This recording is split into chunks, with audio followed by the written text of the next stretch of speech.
Hey there! In this quick tutorial, I'll show you how to record your first sale in Ardent Seller.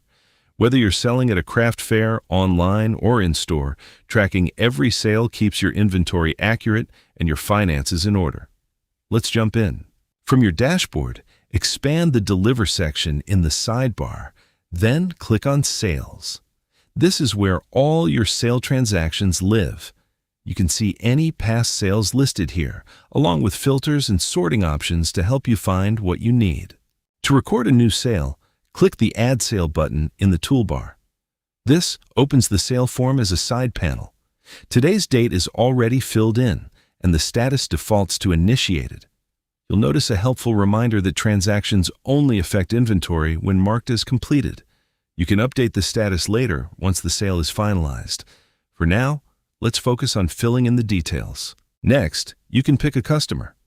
Open the Customer drop-down and choose who you sold to. If the customer isn't in your list yet, you can click the plus button right next to the drop-down to create one on the fly. For now, I'll select an existing customer. Now, let's add what was sold. Click Add Item to create a line item. In the Inventory field, type the product name. I'll search for our Lavender Goat Milk Soap and select it from the results. You'll see a cost field and a quantity field, and underneath them, Ardent Seller shows you what this item actually costs you on average and what its retail price is, so you can price the line without guessing. If the customer has a pricing tier or a price list, it names that too. I'll set the price to $8.50 and the quantity to 6. The line total updates to $51 automatically. I'll add a second item, our Vanilla Oat Soap at $9 each, with a quantity of 4. Scroll down to the Transaction Total section. The item's total shows $87. That's our 6 lavender soaps plus 4 vanilla soaps. You can add tax, shipping, a discount, or extra fees here.